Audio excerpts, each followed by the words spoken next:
How are we doing today, guys? What's up? Are we excited for an absolutely ordinary, normal day of the streams? The streamses? I'm watching Hutch and Josiah. Are they still chatting? I thought they were chatting like an hour ago. Poached 2 of your staffers.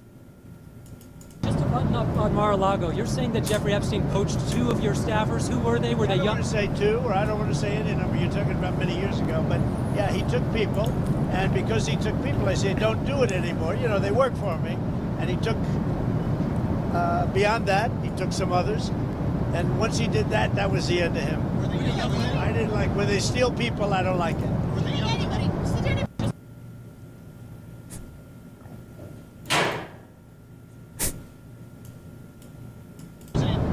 Epstein has a certain reputation, obviously. But just curious, were some of the workers that were taken from you, were some of them young women? Were some of them? Were some of them young women? Well, I don't want to say, but everyone knows. Why would you... Wait a second. The people that were taken, and it was the concept of taking people that work for me is bad, but that story's been pretty well out there, and the answer is yes, they were. Yes, they were young women? What did they do?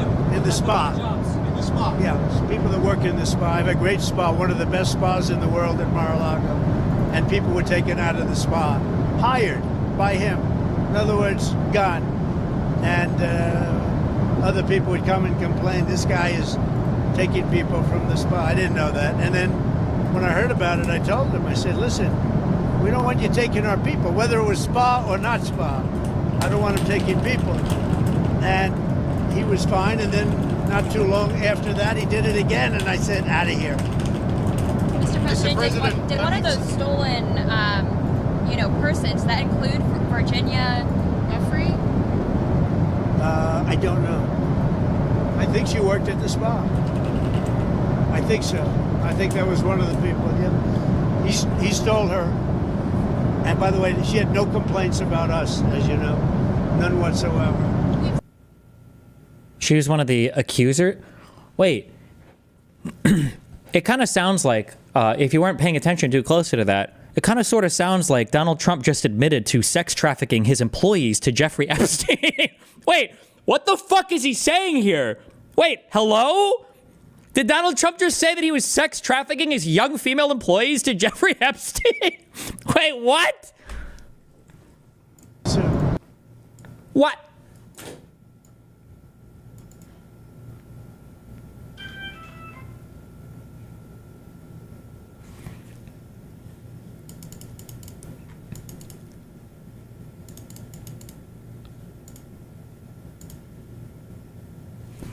Mr. President, Epstein had...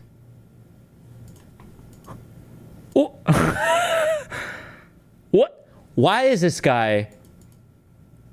She just died a few months ago? Yeah, she was one of the big people involved with like the civil and criminal stuff. I got a wiki up here. She's an American-Australian advocate of justice for survivors of sex trafficking and one of the most prominent and vocal accusers of child sex offender Jeffrey Epstein. If she was, was it known? Was she working at Mar-a-Lago? At the age of 14, Guthrie reunited with her father and returned to live with him. Her father worked as a maintenance manager at the Mar-a-Lago property owned by Donald Trump and also helped Guthrie obtain a job there. How, is it known that she was drafted from Mar-a-Lago to... Oh, fuck. See, if I would have finished my Epstein research, I would have seen this. Bro, if you wanted to write any conspiracy whatsoever with Epstein, how do you not include Trump on this? What the fuck? Bro.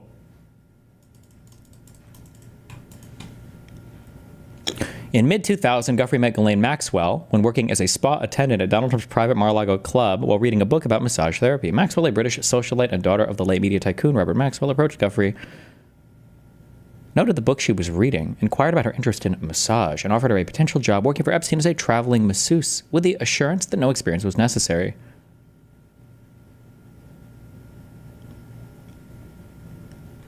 Why would Trump say this? It's pronounced Joffrey, like Game of Thrones.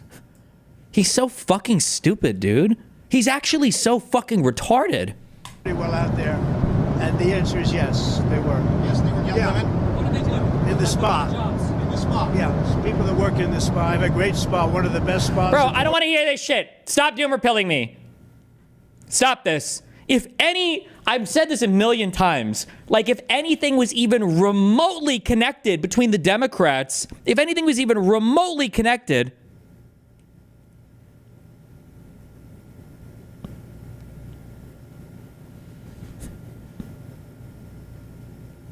hold on.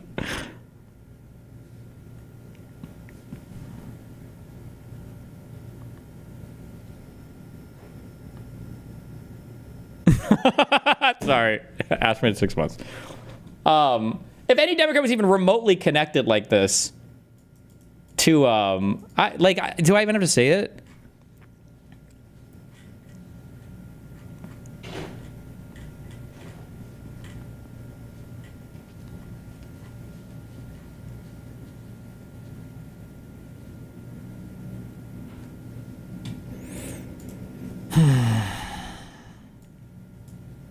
The funny thing is, oh my God, dude.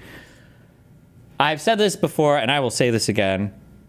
And I hope this quote shows up in the history book somewhere. They don't have to quote me, okay? I could be like Tyrion, the dwarf that never gets credited for anything. I mean, a lot of people have said this, not just me. But like, we are so fucking lucky how inept and stupid Donald Trump is.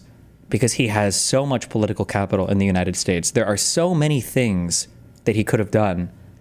Why would you? He doesn't have to say any of it. He could just say, I'm not answering questions about this. He could have just like got into the plane and left.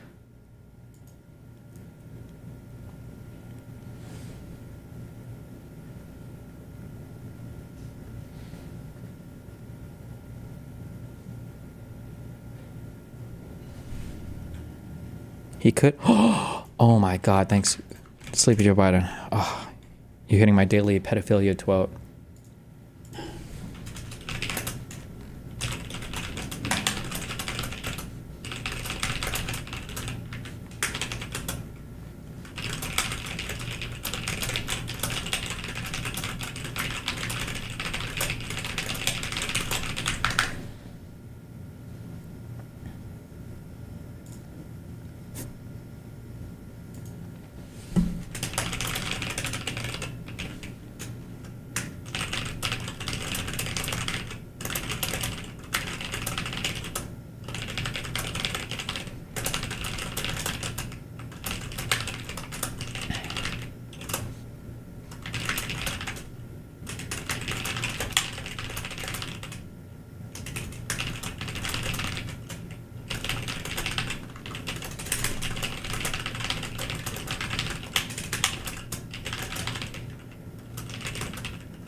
Okay. Anyway, where were we? Jesus.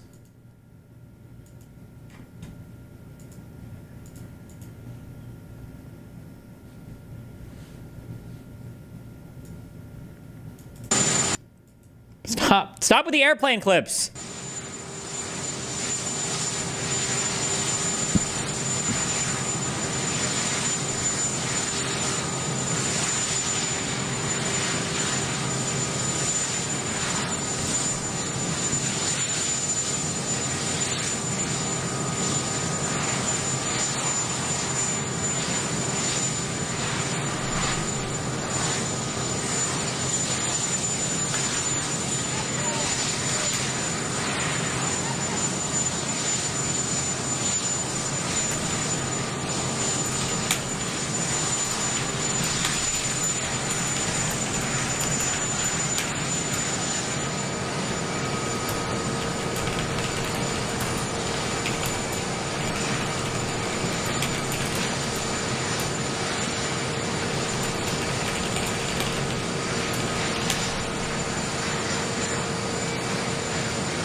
Okay, stop. No more Twitter.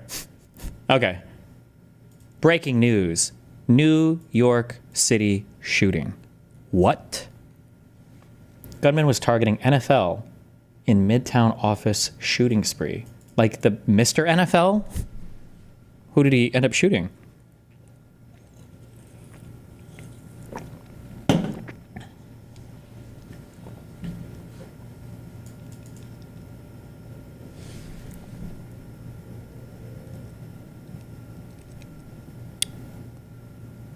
When did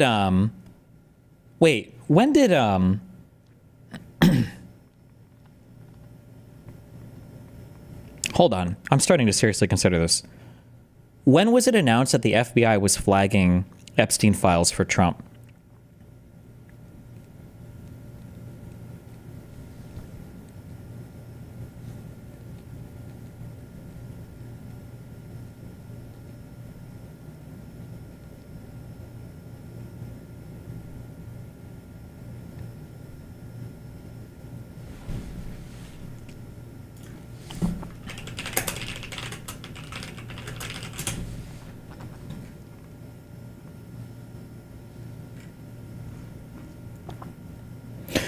Here's a timeline question. I'm too lazy to put this together.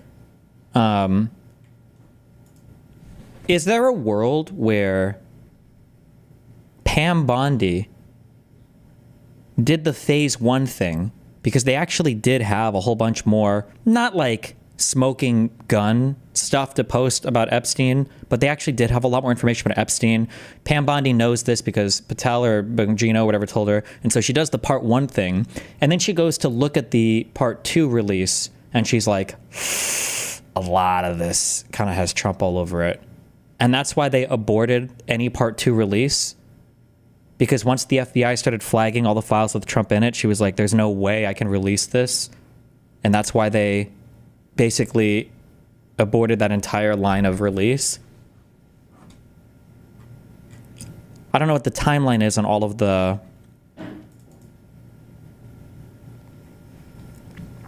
I know you hate to admit it, but I think there's a conspiracy with Epstein and Trump is all up in it. Hold on. To be fair, or not to be fair, to be clear, I have no problem saying there are conspiracies when there are conspiracies. I just need evidence for it, okay? I had no idea that Donald Trump passed an employee off from Mar-a-Lago to fucking Epstein. That's really weird. That's a very weird connection, and it's very weird for Donald Trump to immediately acknowledge it. The correct response from Trump there is, I am a billionaire that employs thousands of people across all of my properties. I have no fucking idea what employee goes to which place. I can't keep track of all of that. I don't know why the fuck he would ever give an answer that shows that he has some specific knowledge about some woman working for him who's an underage person going to work for Jeffrey Epstein afterwards. And he knew the girl by name. That is such an unbelievably fucking weird, stupid thing to admit to. That is so dumb and crazy.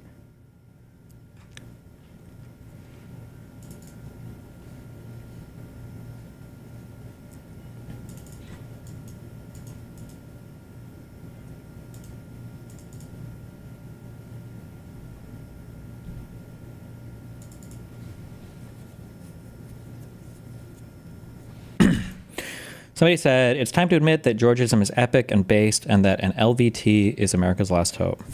Based.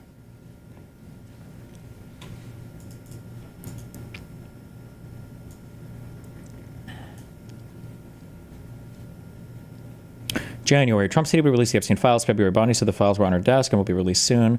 May, Bondi told Trump that his name was in the files multiple times, according to Wall Street Journal. Bondi says the files don't exist after. Trump claims the files were written by Obama.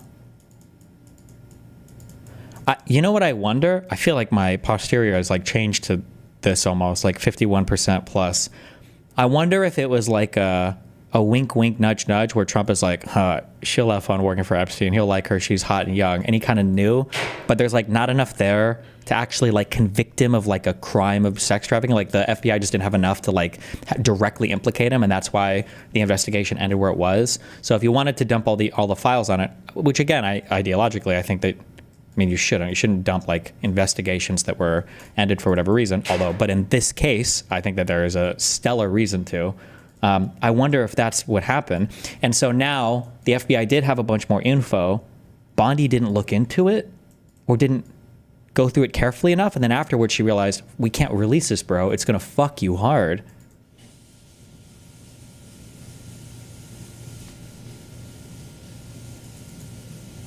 Damn, that's just such a crazy thing for him.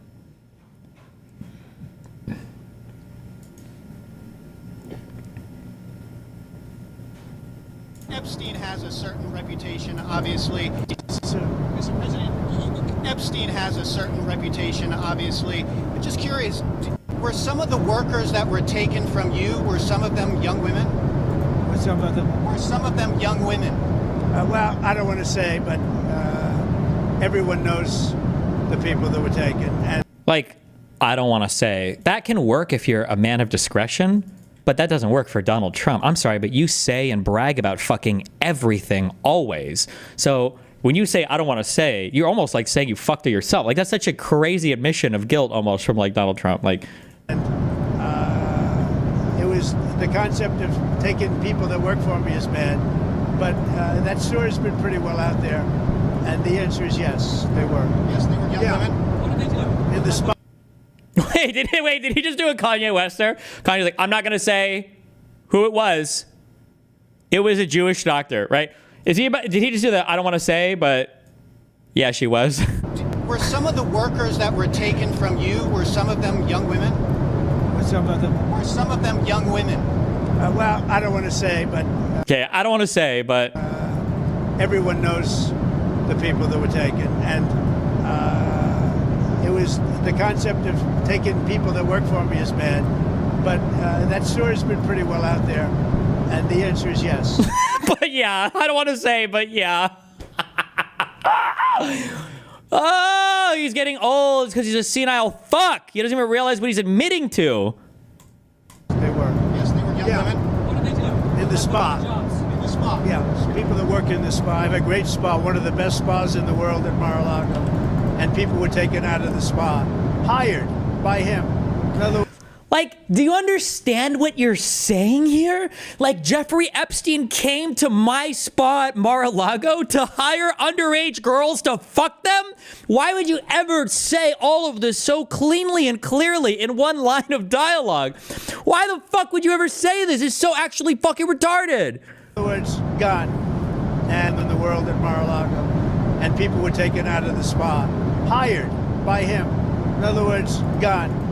And other people would come and complain, this guy is taking people from the spa. And like, he's even saying that he's even showcasing knowledge of it, right? Like, it's one thing, a lot of crimes require intent. So if he was like, oh yeah, I heard that, I didn't even know this was going on, I saw this. But he's like, yeah, everybody was complaining that the kid fucker was taking kids from my spa to fuck. Like, why would you say this? Other people would come and complain, this guy is taking people from the spa. I didn't know that. And then when I heard about it, I told them, I said, listen, we don't want you taking our people, whether it was spa or not spa. I don't want him taking people. And he was fine. And then not too long after that, he did it again. And I said, out of here. What the fuck? Mr. President, President, did one of those stolen, persons that include Virginia Jeffrey? Virginia, so this Virginia person is like one of the biggest accusers of the Trump Epstein stuff, and I think she died last year or something. I don't know. I think she worked at the spa. Like, why would you say that? If you say I don't know, then say I don't know. Why would you speculate? Even if he's right or wrong, right? This is like court testimony, right? Don't speculate on the stand. You're being questioned. If you know the answer, answer. If you don't, then shut the fuck up. Don't speculate. Why would you say, I don't know? She might have been an underage employee at my spa who was getting recruited by Jeffrey Epstein, known pedophile. I don't know. I think she worked at the spa. I think so. I think that was one of the people. Yeah. He stole her. Oh, she died April 25th, 2025, suicide. And by the way, she had no complaints about us, as you know. None whatsoever. She had no complaints about us.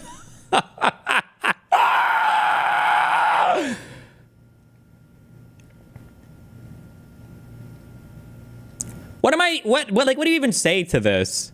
Oh my God, I'm just trying to imagine Hillary or Bill or Barack or Joe. Yeah, I owned a place and Epstein would come there. And yeah, the lead accuser in his big pedophile case, I think he recruited her from there. And we told him, hey, listen, okay, one's the limit. All right, you take another kid to fuck and whoo, you better believe we're going to put you on the do not allow list. And then you won't believe it. This pedophile came and he got another kid.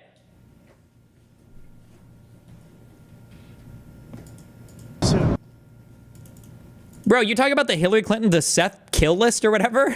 I feel like you could make so many more arguments for Trump having this chick killed than anything else. Oh my God.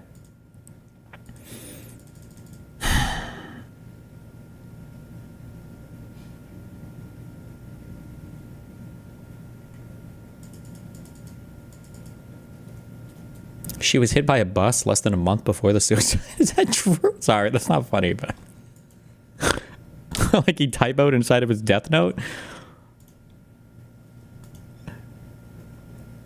What?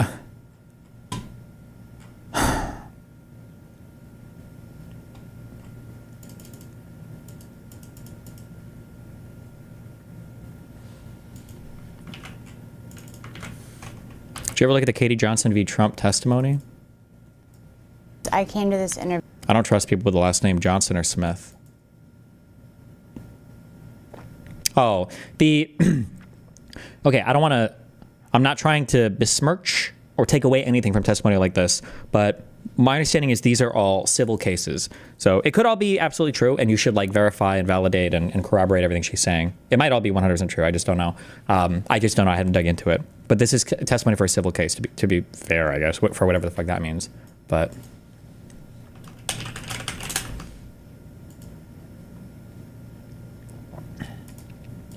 Any update on the court docs? No, it's just more emotions getting this. Our poor judge has like fucking 10 things in front of him that he's supposed to roll on. We're piling them up. I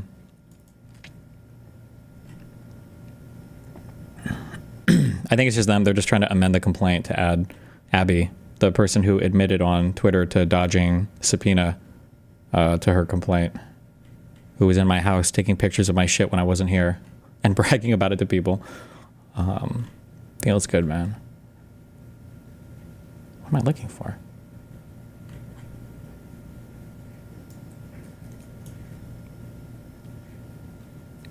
Oh.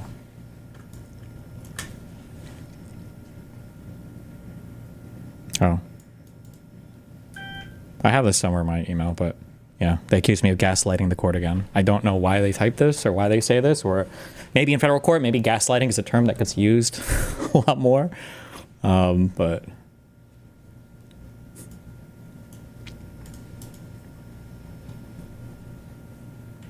gaslighting the court, yeah.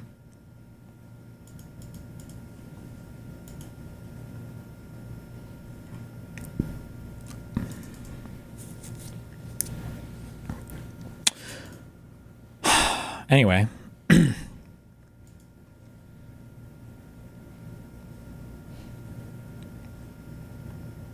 Gaslighting is a legal term used by lawyers that get kicked out of the bar for trying to hide their phone. Based. So is Abby testifying or... I seriously doubt she will. Like I said, my assumption is if the judge... I mean, I'm saying this. I don't know how... I don't know what the fuck the mentality is over there. My guess is that, like, if we get a bunch of favorable rulings on these motions, that they'll just dismiss the case and leave. I can't imagine her wanting that transcript to be public because it's humiliating for her. Like, at how much shit she lied and misrepresented publicly when she was making a Substack. So, who knows? But maybe they just want to push it out as long as they can. We'll see. The shooter who killed 4 people on Monday evening at a Midtown Manhattan office building left a suicide note in which he appeared to be targeting the National Football League at its headquarters. He killed 4 people. Damn. The fuck?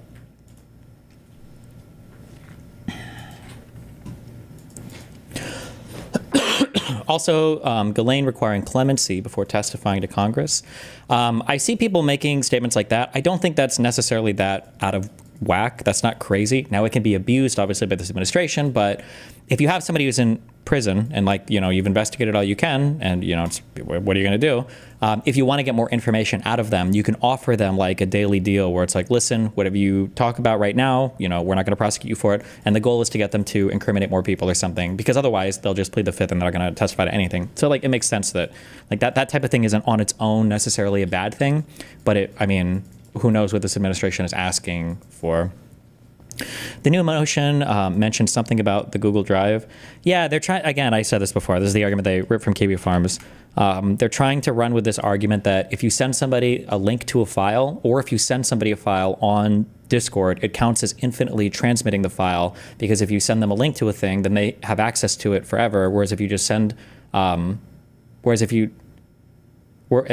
don't know, it's, whatever it is, it's fucking retarded, because all of it is like if you just send somebody a file itself, like they have access to the file forever. I don't know what the difference is. It's just like, it's a really retarded argument. Like they have no case law to back this up. They're not citing any other cases. There's nothing else that they, like, it's pretty obviously like a Hail Mary attempt at trying to keep the case alive. Yeah, but whatever. The suicide note suggested he believed he had a chronic traumatic encephalopathy, a brain disease associated with head injuries. New York City Mayor Eric Adams said Tuesday the shooter, who has a history of mental illness, blamed the NFL for his condition. Adams said, what kind of mental illness? That's kind of important.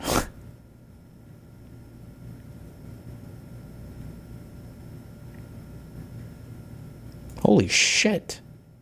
Wait, what the fuck is this? Is this guy...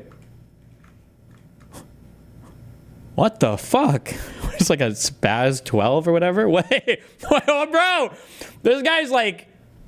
dripped out and kitted out. He's got the sunglasses too. Holy shit.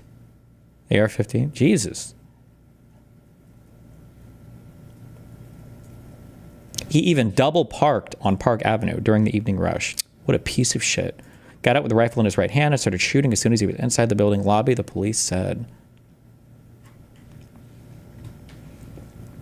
Tamura first shot and killed NYPD officer Adderall Islam, 36, an immigrant from Bangladesh who is a married father of 2 children. Tish said the officer's wife is pregnant with their 3rd child. Damn, that sucks. Tamura sprayed the lobby with gunfire, shooting a woman taking cover behind a pillar and a security guard hiding behind a desk, according to the police.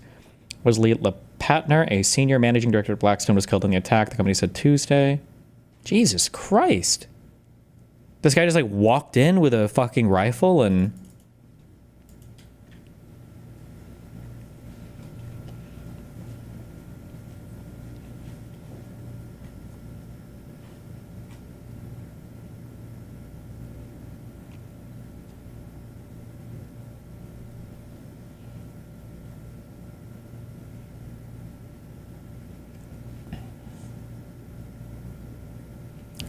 Inside his car, they found a rifle case with rounds, a loaded revolver, ammunition, magazines, and medication prescribed to Tamura.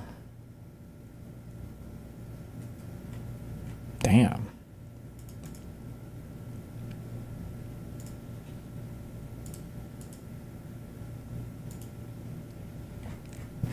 You missed the part about how it ended. The shooter appeared to have been headed to the NFL offices, but went to the wrong elevator bank and ended up on the floor of Rudin Management by mistake, Adams said in his interview. Did he kill himself there, or did he...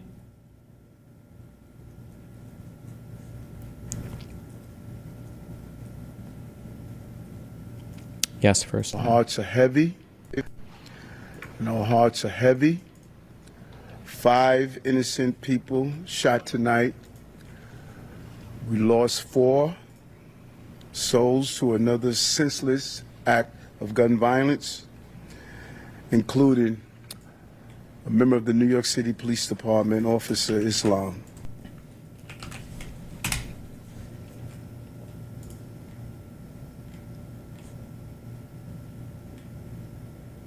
Is this the same scope I have, the Trigicon one or whatever? The 3.5 mag? Isn't that like inappropriate for close distance? Shouldn't you have had like a red dot or a... No? Yes? That is a cheap ass scope. Oh, okay. This is a poor rifle. That is a $35 Amazon Red Dot. This is? Why do you need the whole ass fucking scope or whatever?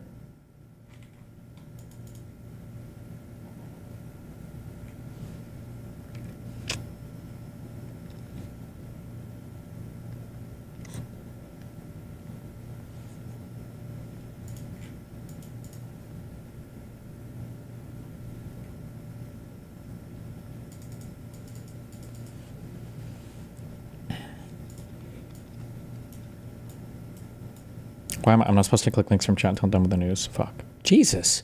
Office workers seen barricading their doors with furniture today, or during today's active shooting at 345 Park Avenue in Midtown. Do they think the Terminator was coming for them? We need one more goddamn couch. We've only got 4 in front, guys.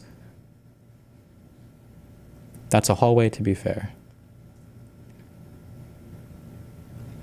Oh, wait. I think that there's not like a door. It's like, they were just trying to block this whole hallway thing over here, maybe? I guess if you're, like, blocked in and you have nothing else to do, you might as well, like, stack more shit, huh? Why not?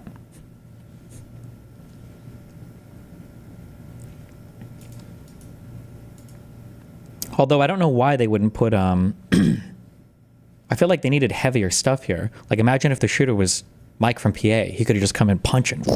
He would have gotten all these couches out of the way. I'm just kidding. Stop. Okay, where were we? No, I truly think Adderall is probably one of the worst things that ever. Yes and no. Listen, in the streaming world, it's bad. Yeah. I think Adderall might have cost me my marriage. Just keep it 100%. Oh yeah. Like people who use Adderall, their personality changes. Yeah. Like a lot of the times for the worse. Remember Greek when he got here? Remember Greek when he left?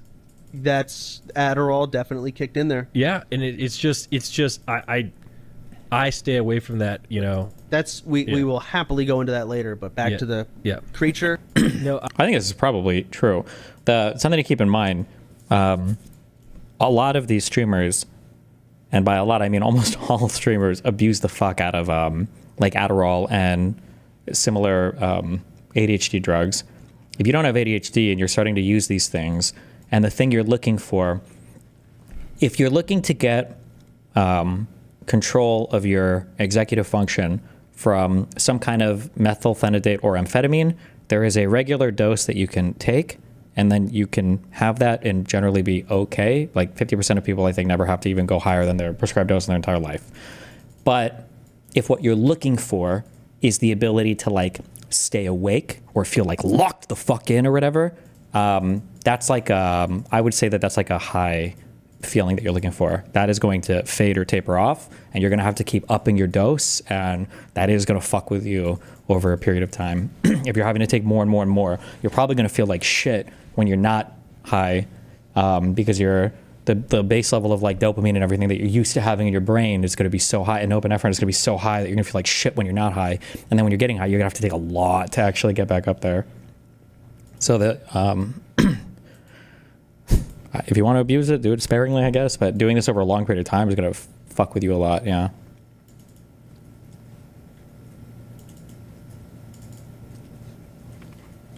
It's kind of funny, you were most accused of meth mouth when you weren't on amphetamines. If anything, you're more chill about it. Yeah, generally, I'm a lot more chill on.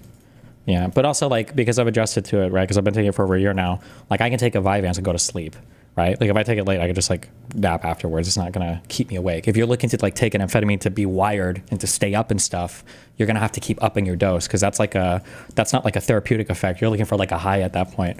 Which, hey, listen, okay? I get it, okay? Somebody who accidentally did meth with Mel in Amsterdam.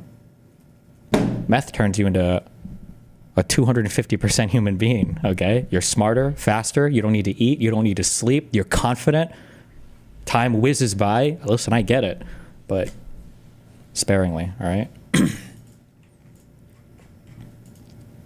Or not at all, don't abuse drugs.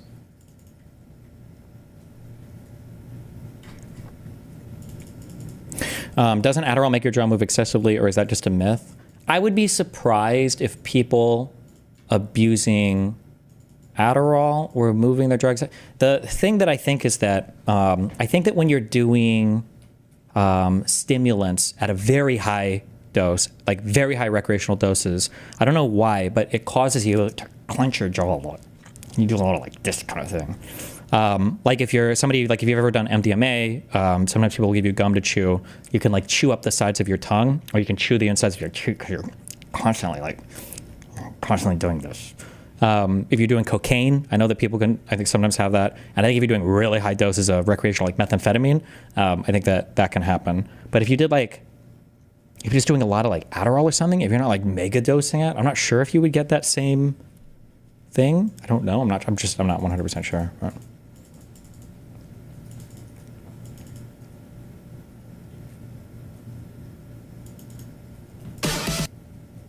Jesus. Okay, where were we? I'm not clicking random links. I had it from a normal prescription. You might have it for the first few days or maybe for the first couple of weeks, but once you adjust to it, you shouldn't be having that feeling anymore, I don't think.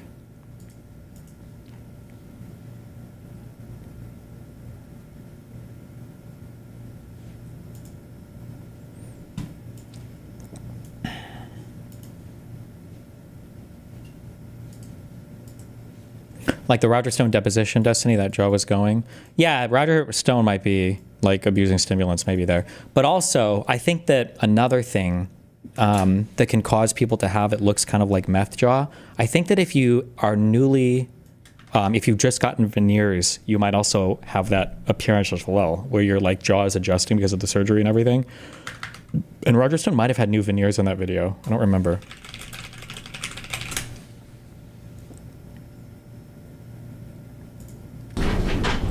We're on the record for the video that... I don't recall. The time that you met me, I had said I was interested in helping put on the executive this fucking committee for I'm not sitting different. Correct. What year on these percent document for those documents? Okay. Yeah, you have... This deposition is wild. Okay. All right. Don't worry about this. Yeah, but also 5 hours, there's no way that he would be like on cocaine for 5 hours. But there are other stimulants you could abuse too, so I don't know. I don't know. About Republicans? Did I say about a Republican? Well, I'm going to... Okay.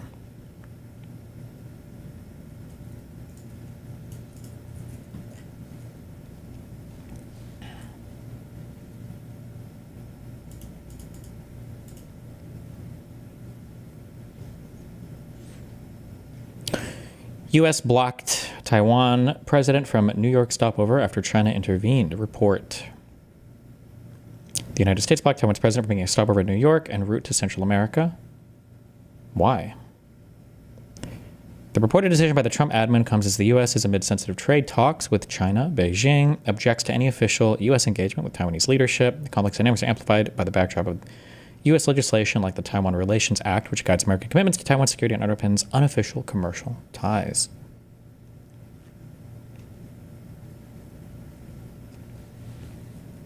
Will you react to the beginning of Pisco stream today? Maybe if we get through this. But I'm supposed to do that debate in like an hour and 10 minutes, so we gotta...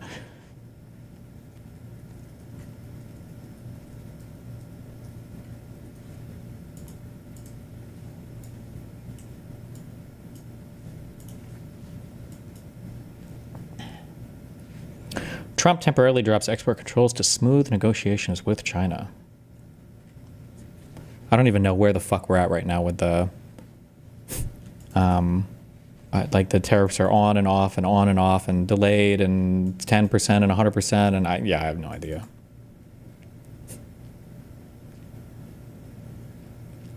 Can you explain U.S. and Taiwan diplomatic relationship? No, I don't fully understand it. I haven't dug into it deeply. I think that China doesn't consider Taiwan to be a country. Taiwan considers itself to be like the capital of like all of China. Like all of China is actually Taiwan. And the United States has this like weird thing where we kind of like deal with Taiwan, but we don't acknowledge them formally kind of, I think, as a country. But China doesn't want us to, but we also still like do business and trade and shit with Taiwan. Something like that is, I think it's kind of like a weird...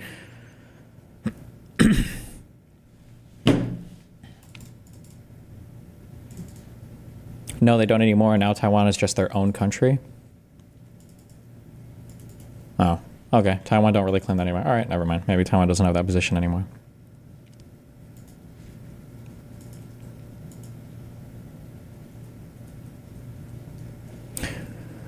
Fake news is reporting that I am seeking a summit with President Xi of China. That is not correct. I am not seeking anything. I may go to China, but it would only be at the invitation of President Xi, which has been extended.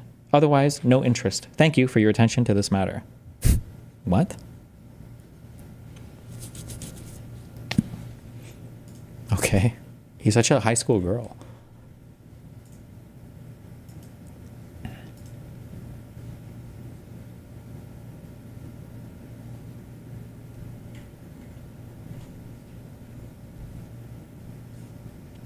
The tariff and spending accord announced Sunday by the United States and the European Union stands to avert a damaging trade war between two of the world's largest economies, but it is lopsided in favor of President Donald Trump's protectionist policies, with Brussels swallowing bitter concessions in hopes of stabilizing a relationship that is vital not just economically, but also for security interests.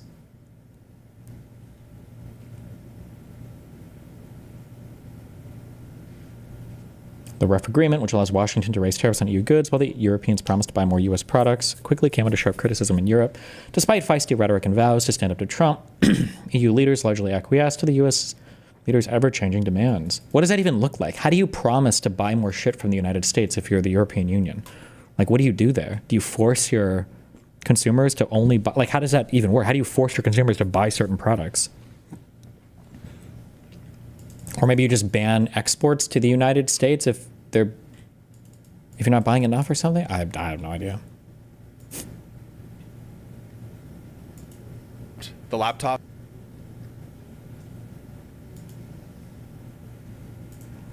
Okay, got that open.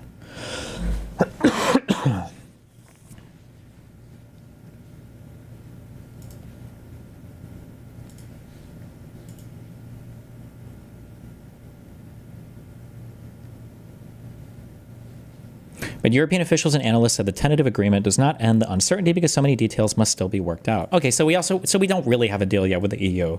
We just have like some weak promises and like the skeleton of a framework maybe, and we really haven't. Okay, so we don't really have a deal yet. This is fucking retarded. Okay.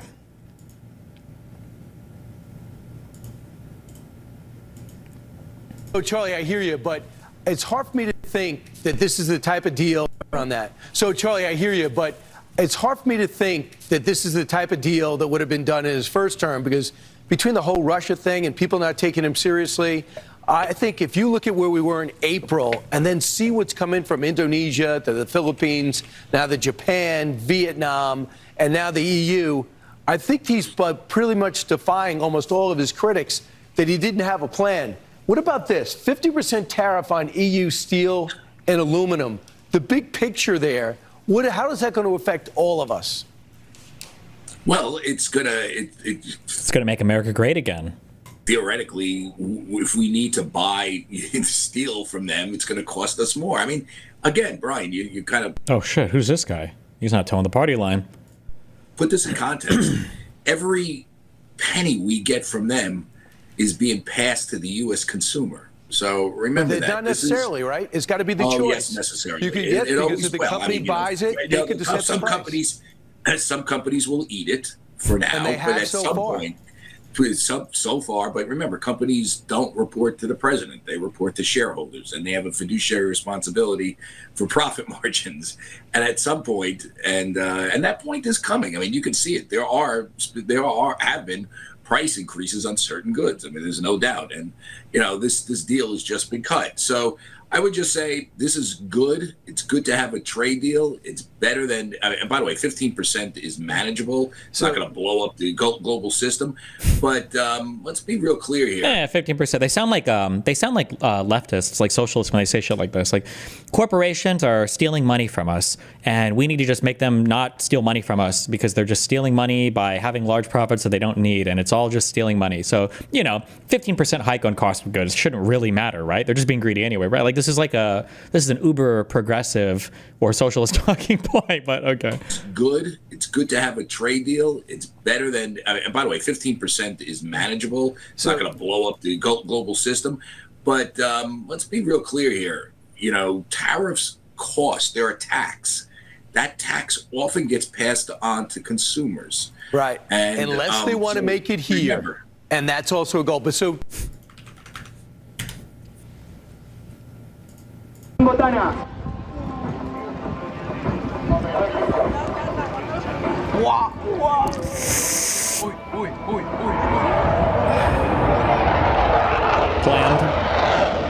That was all intentional. Bro fucked up. He didn't fuck up at all, bro.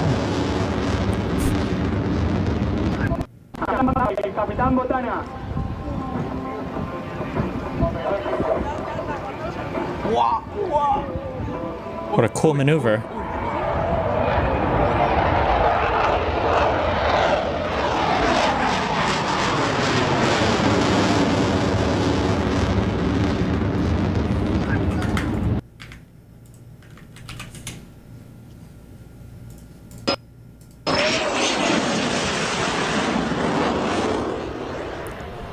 Ooh.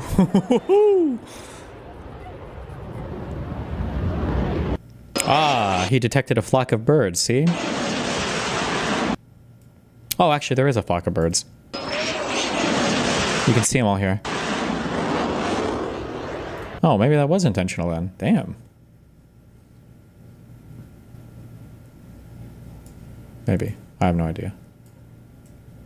Hold on, let's get an explanation.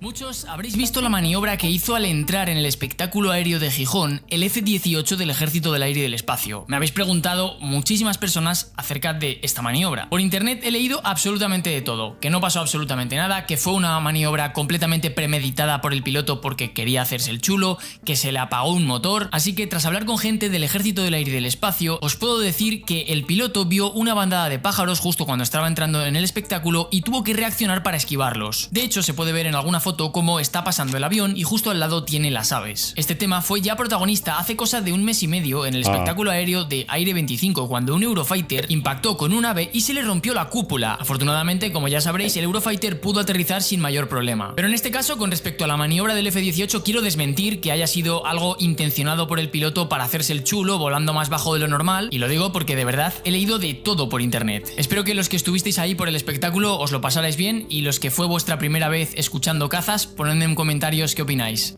Wow.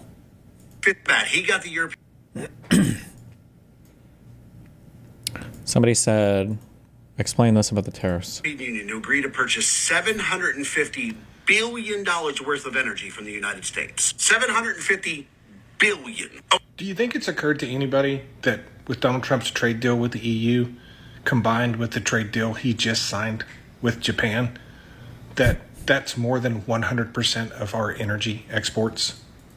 Like, I don't know if you know how to do math, but basically what he just agreed to with the EU is roughly 85% of our total exports, and what he just agreed to with Japan is like 60% of our total exports, which means he has just traded to sell, what, 145% of our total exports in two trade deals. When we still have a trade deal in the works with India, where he's going to agree to sell them hundreds of billions of dollars worth of energy. Trade deal with South Korea, where he's going to agree to sell them hundreds of billions of dollars worth of energy. Not to mention all of the other countries we export in. That guy is right, okay?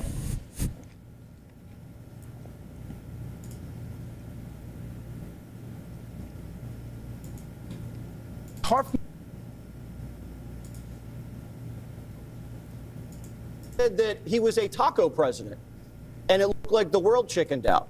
And I remember you said you can't win a trade war. No one wins a trade war. Well, we just did. Because now, what did we give up? The right to have I'm waiting for someone European to goods. give me an answer. We didn't give up anything with any of these negotiations with the Pacific Rim companies or the EU. Iran, the border, government spending. So Trump is politically jacked. And that's what Swalwell doesn't understand. People respect you for doing things that are hard and lifting things that are heavy. Trump has real strength. Swalwell is trying to look strong, and that's the difference. Trump golfs. He has dad strength, though. You know dad strength? He doesn't look like he's in shape, but when he grabs you, one time my father grabbed me, and I was like, oh my God, this guy's stronger than I am. Were you 8? And I was like 18. And so,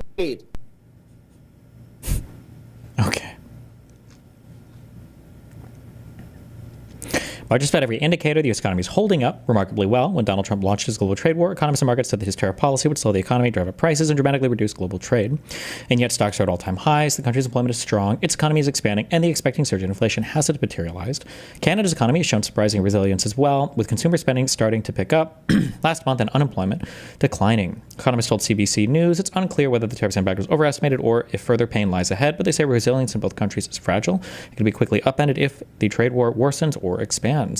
Have we actually, I don't know if we've actually done the trade war yet, because I feel like everything keeps just getting pushed off like over and over and over. I don't, like, do we officially have tariffs on China right now?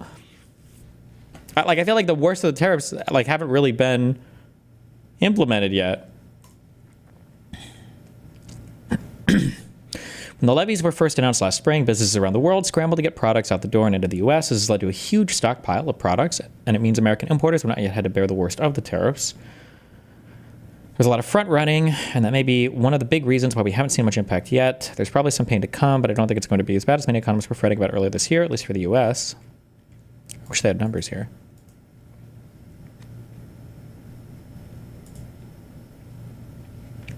Yeah, we'll know in 2 weeks.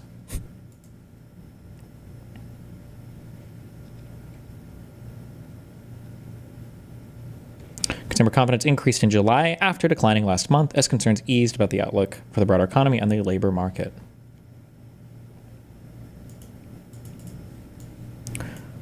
Scroll to the summary table.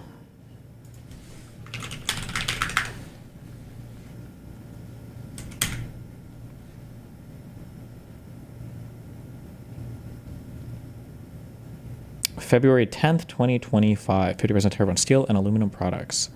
Effective on March and increased in June, July.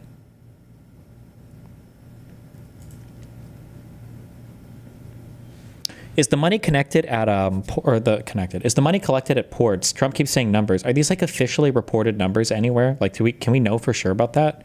Like 60, 70 billion or whatever? Are companies eating the tariffs for now, or is the price rise something to come, even if they're not eating it? I mean, like, it has to, at some point, the price has to go up, unless you truly believe that the economy is just a completely fictitious entity that doesn't represent any actual cost of anything ever.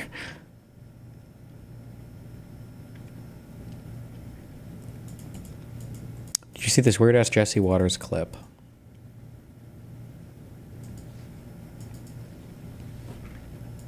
Wait, this one that I just watched? Yes.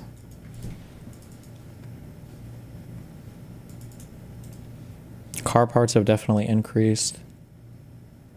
It will go up eventually, but prices are super sticky due to political pressure because they bought a metric fuck ton of extra stock before the tariff shit kicked in 3 months ago. I've heard that. I guess we'll see. I guess we'll see in the next few months. 2026 car prices that have been announced are substantially higher than before. Gamers Nexus has 2 videos on this.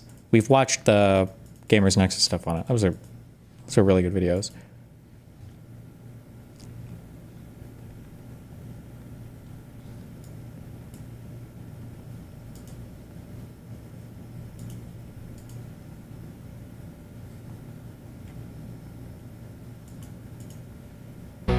So, new Fox News polls show how Americans are feeling about President Trump's immigration policies. Only 29% of Americans believe every illegal immigrant should be deported, while the majority support deporting those charged with crimes. Almost half of Americans say ICE is being too aggressive in deportation efforts. 49% say too aggressive, and then 24% say not aggressive, and about a right 27%. Joining us now as Borders are Tom Homan. So, Tom, thanks so much for joining the program this morning. We just laid out the numbers right there of our Fox News polling. There's laws on the books that you guys have to enforce. Explain to our audience on how you're tackling these illegals in the country. Well, look, if there's any change in the polls on ICE enforcement, it's because they're being fed a false narrative by 95% of the media. I looked at the numbers yesterday, Lawrence. Here's where we're at. 70% of the people we're arresting are criminals. Hard stop, 70%. Who are the other 30%? The other 30% are national security threats, Like we've arrested over 300 Iranian nationals. These are people who are national security threats based on intelligence, based on other information. These are people we have to take off the street, that we have to deport. Who's the rest of that 30%? These are people who had due process at great taxpayer expense, and a judge ordered them removed. A federal judge said they must be deported. So our job is to deport those people. So we're executing the laws issued by Congress, enacted by Congress. We're arresting 70% criminals, and the rest are national security threats, and those with final orders. But the left will make you seem like we're out arresting, innocent people, disappearing people, kidnapping people. But the facts are the facts. ISIS is prioritizing public safety threats and national security threats, and the numbers prove it. Well, also, Tom, there's another element about this is when people have warrants for their arrests, when there's criminals on the street and a judge has signed an order, but also if a judge has signed a final deportation order, that's a legal document. You don't get to selectively enforce when a judge has signed an order, right? Yes, and here's why that's important. Let's say we don't execute those orders. We say, okay, Judge, you said he's already deported, but you know what? Because they're not a significant criminal, we're going to not deport him. That's the message we can't send to the entire world, because that's what the last administration said.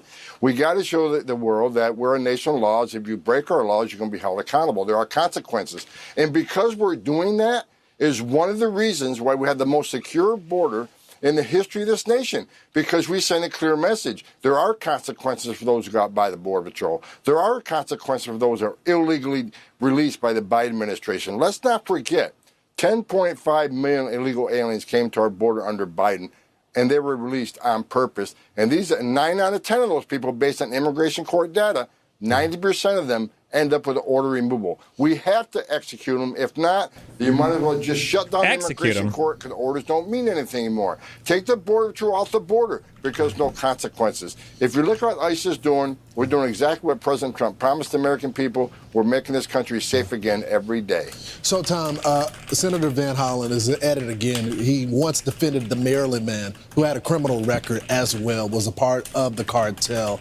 Now he's defending the people in Maryland. And the Homeland Security Secretary made it very clear.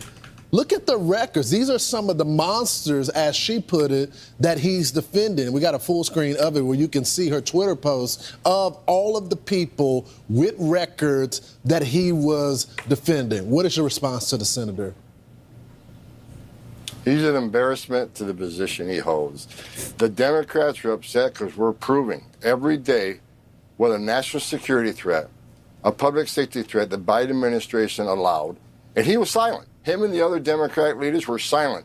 Why women and children being sex trafficked at record numbers, a record number of Americans dying from fentanyl, a record number of known suspected terrorists coming across the border. They're embarrassed because we're proving exactly what they did, and President Trump is keeping his promise to American people, and they can't stand it. They want to flip the script. They want to mismessage to the American people. Well, it's not working. It's truly unacceptable. And Tom, as a former law enforcement, I know you started in New York as well. I know you're praying for the law enforcement officer that passed away because of the actions of a crazy dude here in New York. Thank you so much, Tom. You got it. Thank you. I'm Steve. Thanks, Tom.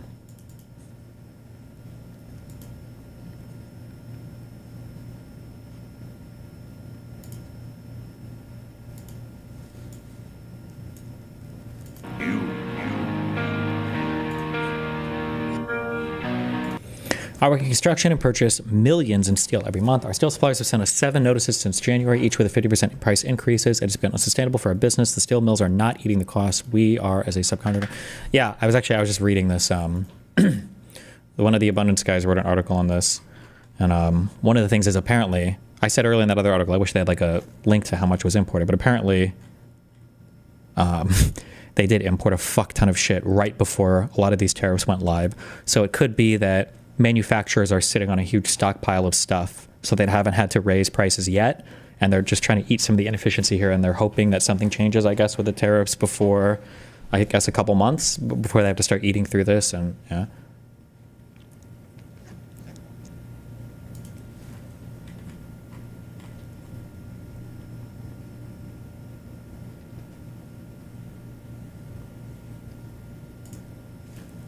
Crazy, though, that Americans apparently have an appetite for paying an extra $200 billion in taxes, but... Huh. Trump gets tariffs, Americans get price hikes. What is this? Expected to hit Q4 of this year? Yeah, I guess we'll see. We'll see. What the fuck is this?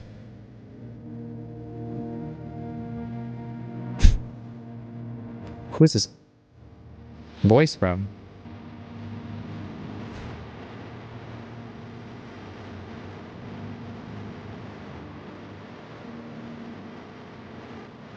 The Batman? Okay. Darkness is no longer your ally. You represent an existential threat to the citizens of the United States, and U.S. Border Patrol's Special Operations Group will stop at nothing to hunt you down.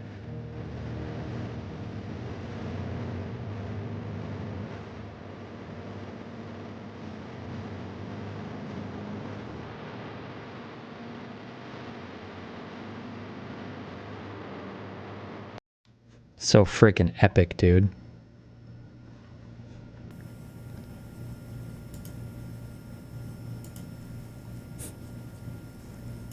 Today, as you know, we stopped a war, but we stopped about 5 wars, so that's much more important. I feel like it's really funny that all of the other presidents have to like hide in shame when they're on vacation, but Donald Trump literally will just do like press conferences right from his fucking golf vacations. Like I feel like we've seen several of these where they just interview him right on the golf course and he's all like kitted up to do his golfing shit.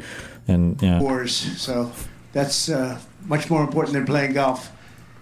As much as I like it, it's much more important. I want to just thank Sarah Malone for having been with us right from the beginning.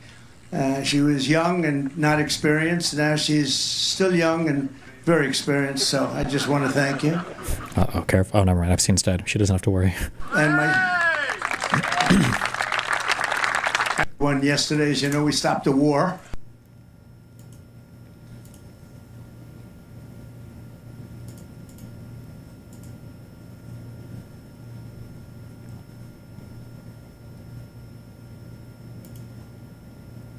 Would you say, I'm trying to think if it'd be like right above or right below 10% body fat. Do you think we're like 8 or 9%, or do you think it's a little higher? Like 13, 14%? I'm trying to figure out how shredded I think he is right now. I don't know.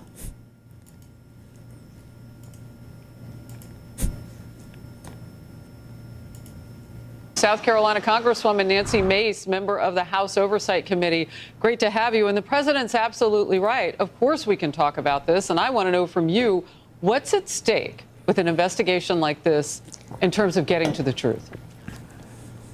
Well, number one, if you didn't believe in the deep state then, you absolutely should believe in the deep state now. This was a political hit job worth about $32 million from the top down in the White House all the way down, using agencies like the CIA, the FBI, and the DOJ to kneecap Donald Trump before an election. And maybe it didn't manipulate votes. However, the way that the mainstream media covered it as fact, and the way that they blew President Trump up over this and smeared him, et cetera, that's on their hands. And I hope that the DOJ will have real, bona fide criminal referrals, indictments, and that people go to jail for this kind of conspiracy. It's illegal, it's criminal, and thank God that Donald Trump had the courage and he had the strength of millions of Americans also across the country to support him as he fought back against all of the lies, against all of the hoaxes, and against the deep state who was trying to take him out.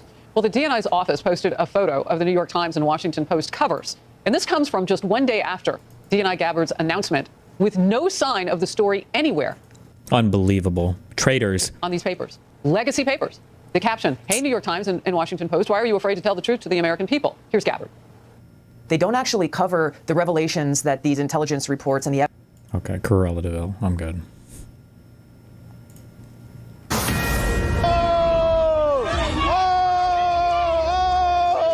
Holy. We've got black fatigue on Fox News now. So this went on far too long. 5 suspects now face charges after that horrific street fight in Cincinnati over the weekend.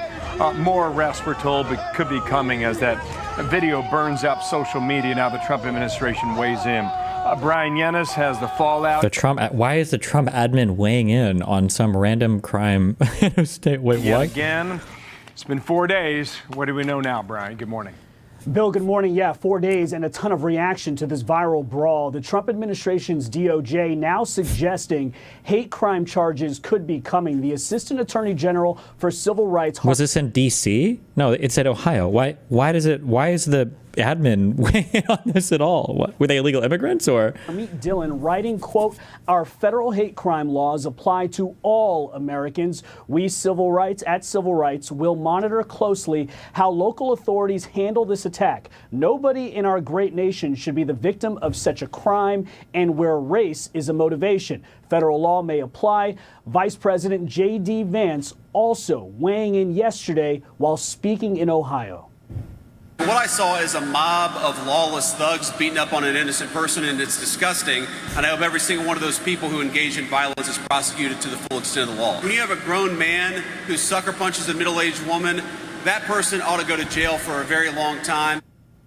Cincinnati police say the brawl started around 3 a.m. Saturday in downtown Cincinnati. A white man is seen punched and kicked by a group of black people. We do not know who started this brawl or why. In another angle, a woman appearing to try to protect the man is sucker punched by another man, knocked out cold. Not good. Cincinnati's police chief said 100 people watched or were involved in this brawl, and only one person.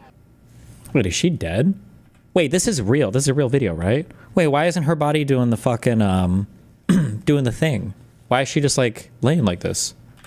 Does that happen sometimes? Other man knocked out cold. Cincinnati's police chief said 100 people watched or were involved in this brawl, and only one person called 911. I think what they should be angry about is nobody called the police. That is unacceptable. Ooh. To not call the police when you view this. Traffic was horrendous. People saw this. They were fighting in front of traffic. Why didn't somebody call us? The police chief says the videos do not depict the entire incident. She says alcohol played a significant role in what's been characterized by the department as a sudden dispute following a verbal altercation. But Bill, 5 people so far have been charged. Those charges are sealed. We don't know the specific charges, and we anticipate, according to the police, more people will be charged soon. Okay, so we haven't heard much from the mayor. I am told he's out of town, might be on vacation. The mayor was out of town when crime was happening? Are you fucking serious? He put a statement out, a paper statement, 21 hours ago. That's it. Hope to get more, Brian. Thank you. Brian Yannis here in New York. Unfucking believable. I'm Steve Ducey. Now there are more than 1,100 flight delays within, into, or out of the United States today. There are 66 cancellations. What? Look at this. The average delays nationwide this summer, 62 minutes, but more than an hour. Transportation Secretary Sean Duffy joins me. Mr. Secretary, Newark Airport seems to be the epicenter of the problems. What can you do about Newark? Well, there's a couple of problems there, Stuart. You had heard, a couple months ago that we had an outage with our telecom. That's been fixed. We were rebuilding a runway there. That's been fixed. But we continue to have, staffing shortages with our air traffic controllers. That, coupled with weather that happens in the summer, will create these delays. I was coming back from Nashville last night. I was delayed 3 hours because of weather. And so, again, I can't control that part of it. But what we are doing is we were given $12.5 billion as a down payment in the big, beautiful bill.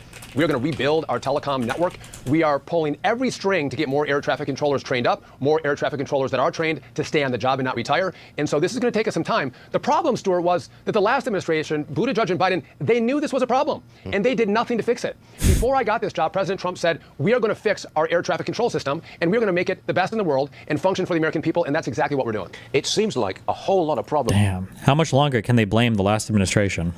Surfaced as soon as you took office. Do you blame What a question. And that's exactly what we're doing. It seems like a whole lot of problems surfaced as soon as you took office. Do you blame your predecessor, Buttigieg, for this? Well, I do, because, again, when leaders see problems, they can't ignore the problem and pass it off to the next guy. What you should do is actually fix the problem. And so, again, with what happened in Newark, they moved that center, which controls the Newark airport, from N90 in New York down to Philadelphia. Before you move it, Stuart, you should test the lines. Make sure it's sound, safe, and secure. It's resilient. They never did that. They just moved the facility from New York to Philadelphia to control Newark. And in the end, it wasn't ready for prime time. They had numerous outages in the last administration, and we had the big 2 30-second outages under this administration. But we're doing what they wouldn't do, which is we're going to fix it. In 3 weeks, Verizon laid a brand new fiber line for us. We tested it. Air traffic control centers struggle with understaffing amidst DOJ layoffs published in March. Over the past 2 years, there have been several FAA facilities that have been struggling with having enough qualified personnel to be able to handle the traffic. So they've been struggling with the number of employees for a couple of years, and then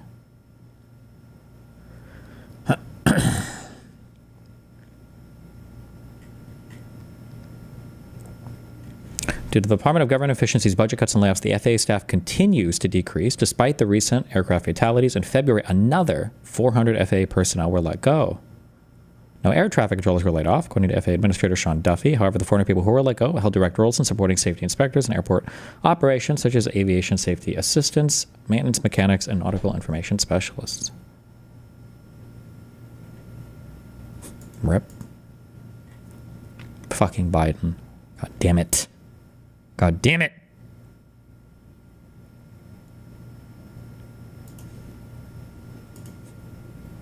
I want to give some context here and put this up on the screen. This is Call 4-1 talking about what Americans prefer Republicans over Democrats on. You go look at the list: the economy plus 12, inflation plus 10, immigration plus 17, illegal immigration plus 24. The list goes on here. And you talk to Democrats and they know, Hugh, the numbers are bad. They just can't agree on how exactly to make them better. Well, Trace, the number one thing you mentioned, 24% on illegal immigration. Voters remember that for the 2 years prior to the last presidential election, Democrats said they couldn't do anything about the border without new legislation. Wait, there's an audio whine coming from your stream. Wait, what?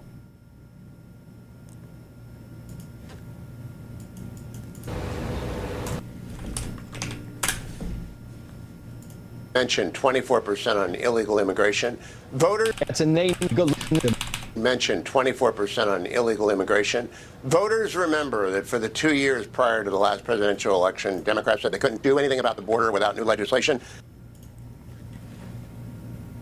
Wait, there's an audio whine coming.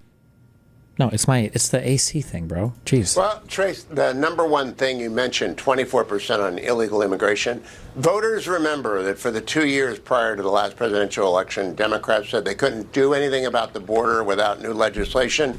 Donald Trump arrives and he closes the border in 2 months. And so they've got a long tail. They got a lot of burden to carry going forward. And what you heard the president in that clip just say, he rattled off inflation. It's tamed now. It wasn't tamed under Joe Biden. And Title IX, protecting girls and women's sports. That's very important to 80, 90% of Americans. Democrats are wrong about that. And then since the election, who's leading the Democrats? Well, Chuck Schumer has not exactly been a knight in shining armor for anything that they resemble. And they don't have a leader other than Zoran Mamdani. And, Comrade Mamdani in New York is not who I think I would want to be the brand of my party. So they're stuck. They're stuck in a hole. First rule of holes, stop digging. They haven't stopped digging. They keep digging deeper, and that means those kind of numbers. It's done. Come on my Sunday show. Let's see how you do. Oh, Come on my Sunday show. Debate me one-on-one. Let's see how you do, pal. Do they Pal. think he's going to do that? Because I love Florida. All right, guys. Yeah, pal.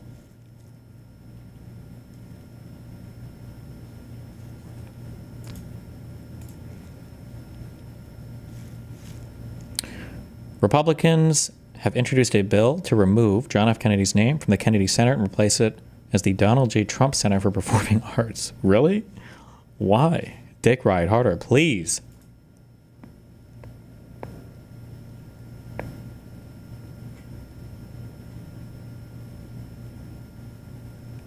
Bob Onder from Missouri. His proposal comes after Republicans on a House panel voted last week to rename the center's Opera House after First Lady Melania Trump.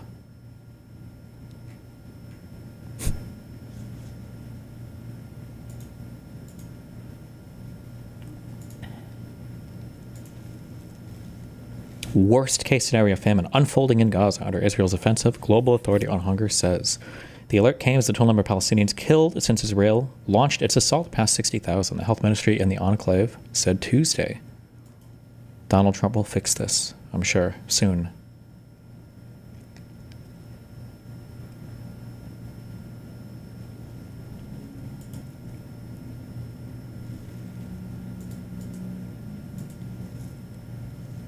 UK to recognize Palestinian state as Netanyahu considers annexing parts of Gaza. Jesus.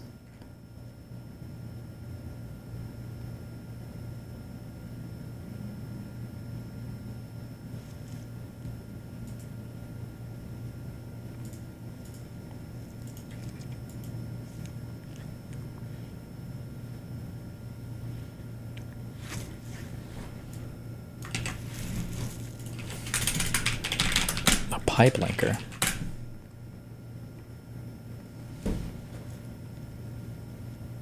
Barter Bosek. Okay, unbanned. Good luck.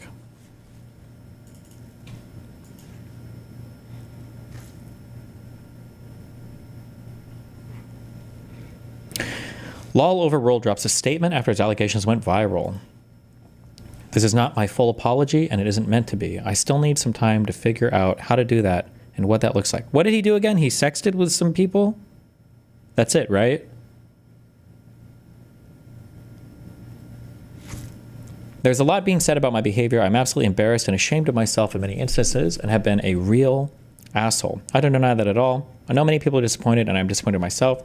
I've hurt people emotionally, and I regret it immensely. I do want to clarify some things. Yes, I have slid into a lot of people's DMs. I think I didn't really think of it as a huge deal, but it's clear I did not fully grasp how some people could feel about that, or even think I was some kind of a famous person, which I've never honestly felt about myself, and always felt like a random internet side character. No, I did not send photos unsolicited. It may have been the case in some instances that I genuinely misread the conversation we were having, but no, I didn't just randomly send something. Okay, that's kind of what I thought. I wonder if anybody will release logs or whatever. No, I have not threatened anyone. I saw something to that effect being said. I do believe some of what's being said is generally libel and defamation. I am not, however, interested in arguing with people or suing or anything like that. It's possible there is miscommunication. Again, it's not meant to be an exhaustive apology. It really isn't. I'm sorry to the people I've made uncomfortable or hurt emotionally. I don't know what will happen next. I may never come back to the internet in the same capacity again. I don't want to be a piece of shit guy. Okay, this is fucking retarded.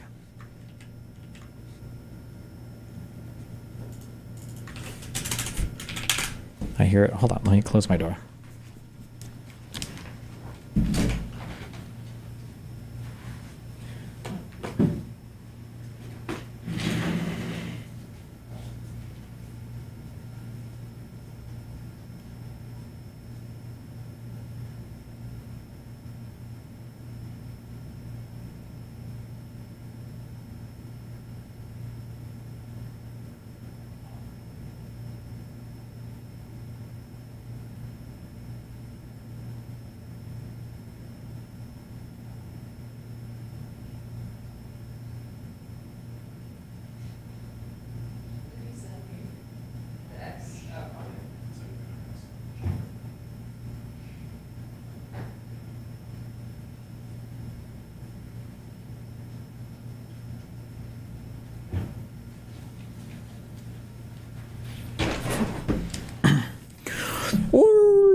What is this? It's not the aircon. It's when you speak, you can hear a little east. No, it's the air conditioner. I can hear there's two tones coming from it. And then there's the lower one too. I can hear him.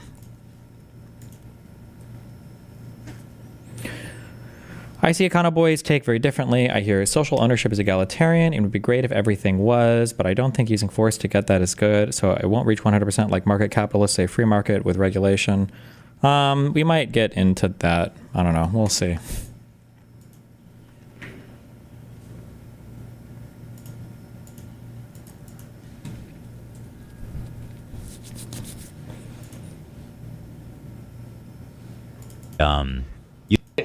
Does she think that she can give me that money and use it to give it to me in a settlement? That would be the ultimate irony for all these people that donated. If she just takes all of it and gives it directly to me. Would you accept that? Yeah.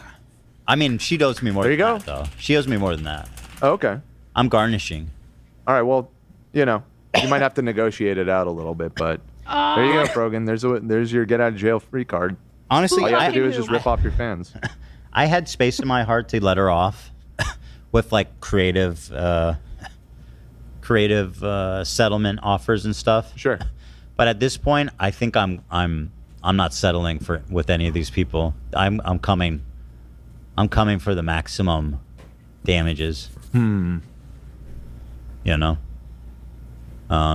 She reached out and actually played was amicable and fair and not turning this into some silly, pointless, wild goose chase, just wasting time.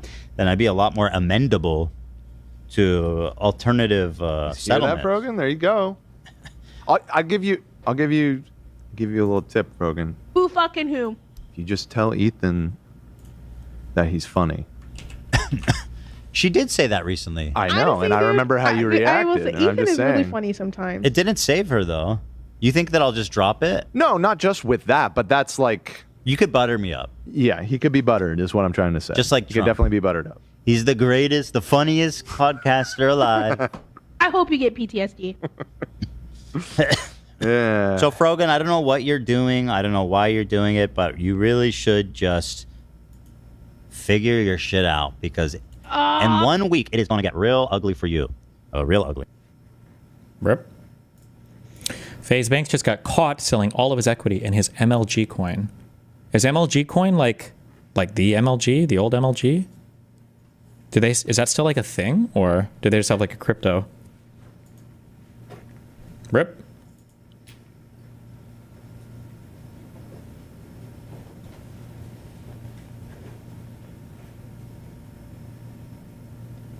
Closing the door did not help. Chill. I haven't closed yet. Hold on, wait. 1 second. Fuck you. Wait.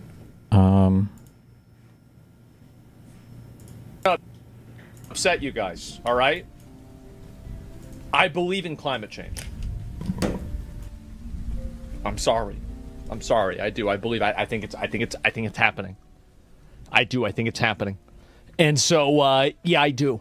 I think by every bit of logic. Now, I'm not saying that it means we have to get rid of plastic straws. I'm not saying that, we need to make every electricity item cost 5 times more. But all I'm saying is that I do think that humans do play a role. Maybe it's small, maybe it's large, but it certainly exists in changing the climate. That's my opinion, okay?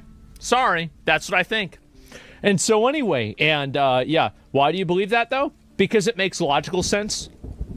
If you light a cigarette in a room, the room's gonna smell like a cigarette. If you're walking around your neighborhood, you can smell a barbecue. If you've got a city that's polluted, that's pretty obvious. If you have a massive oil spill, like the BP oil spill in 2009, that fucked up an entire area. And so the idea that that can't happen on an even larger scale defies all logic and rationality. Because on every other scale that's measurable, it could happen on. So theoretically, there are very brave. Are enough barbecues, enough oil spills, and enough cigarettes to affect the entire climate at large. So why did Banks step down or from FaZe? I don't follow any of this shit. I have no idea. The bank screenshot is real. Shit sad as fuck. If you guys think that MLG being rugged was me, I'm sorry. He sold it at a loss, though, right? Is that even a rug pull if he sold it at a loss? Is this Aiden? Yes. He stepped down because of crypto scamming accusations. Oh, well. The message. Aiden Ross fucked this up. This community dumped on him buying. Used him as exit liquidity. His ego got hurt, blamed Frank. Him and Frank got into it privately. Aiden despises Frank and spins and drives a narrative about Frank selling. Somehow this falls on me and Threads to farm the whole situation, spin it into me selling and dumping coins. When I ran the thing up from fucking 3 million to 200 million organically, top blasted multiple times, invested a fuck ton of money and never ever sold. The only bad actor in this entire thing is Aiden, point blank, period. Wow. In the whole gaming world, has there been a single crypto project, one, just one, that wasn't just some retarded fucking rug pull?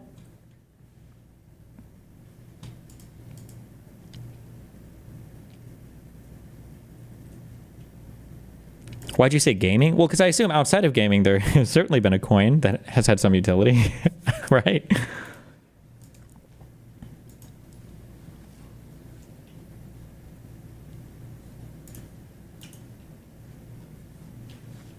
as highlighted in this recent Twitch support tweet. We just updated some of the code that we use to detect and eliminate viewbots. I wanted to quickly follow up on a few key points regarding the recent update to our viewbot detection. First, I want to be very clear that we always try to detect and eliminate viewbots. However, doing this in a manner that does not eliminate real viewers can be tricky. While I know for some of you it has been frustrating, we wanted to take our time to make sure we were not inadvertently filtering out real users. Second, I wanted to highlight that bots come in all shapes and sizes. Sometimes streamers may be actively working with third parties to inflate their numbers. In other cases, the bots may be used to harass streamers. We don't want either type because average concurrent viewers is intended to be a measure of the people that are watching the stream at any given point in time. As is always the case, detecting viewbots is a bit of a cat and mouse game as third parties work to avoid our detection. We will continue monitoring and make updates over time to improve our viewbot detection system. Wow.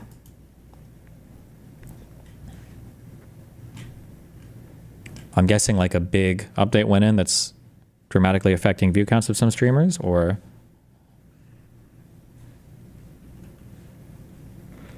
Train drops a long statement on the recent Twitch update to view botting. If this is real, you're about to realize 80% of your top 100 new-gen English streamers are botting 50% or more. Wow.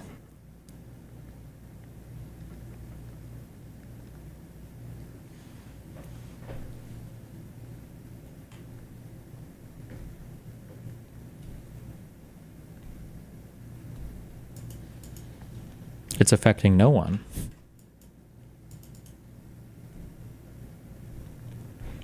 Destiny lore drop if you're interested. Banks had that crypto stream with Aiden.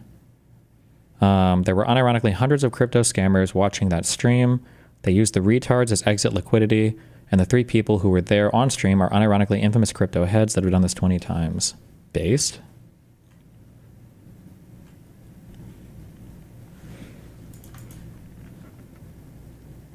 Travis Gafford has decided to end his coverage of LoL esports after 14 years.